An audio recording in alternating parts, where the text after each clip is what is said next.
បាទសួស្តីបងប្អូនទាំងអស់គ្នាបាទជាពិសេសសម្រាប់បងប្អូនដែលចូលចិត្តជាមួយនឹងការចិញ្ចឹមមាន់ស្រែបងប្អូនណាបាទថ្ងៃនេះខ្ញុំចង់និយាយក៏ដូចជាការចង់លើកទឹកចិត្តសម្រាប់បងប្អូនបាទអំពូមីងទាំងអស់គ្នាដែលមានបំណងជាមួយនឹងការចង់ចាប់ផ្ដើមចិញ្ចឹមមាន់ស្រែបាទតាមគំនិតក៏ដូចជាតាមយោបល់របស់ខ្ញុំលើកទឹកចិត្តឲ្យបងប្អូនទាំងអស់គ្នាយើងចាប់ផ្ដើមឡើងពីតូចទៅបាទបងប្អូនធ្លាប់ឃើញវីដេអូរបស់ខ្ញុំខ្ញុំផុសកាលពីមុនដែរបាទកាលមុនខ្ញុំមានមេតែ3ឥឡូវខ្ញុំមានមេ5ហើយមាន់របស់ខ្ញុំមេ3គឺចាប់ផ្ដើមពងហើយនៅសល់តែ2ទៀតទេបាទយើងចាប់ផ្ដើមពីតូចចឹងទៅដើម្បីយើងចាប់ផ្ដើមបដាយើងរៀនបដាយើងរៀនជាមួយនឹងការ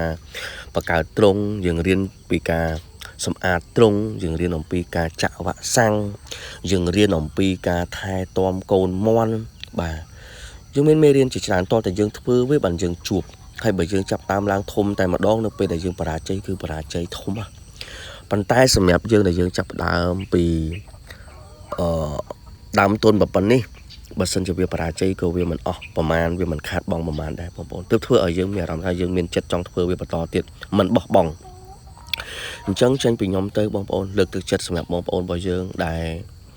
ចង់ចិញ្ចឹមមាន់បាទយើងចាប់ផ្ដើមពីតូចទៅហើយមូលហេតុមួយទៀតហ្នឹងគឺក៏ដើម្បីកាត់បន្ថយការនាំចូលពីក្រៅប្រទេសមកដែរបងប្អូនណាបាទអញ្ចឹងថ្ងៃនេះវីដេអូរបស់ខ្ញុំមានតែប៉ុណ្្នឹងឯងបាទអរគុណច្រើន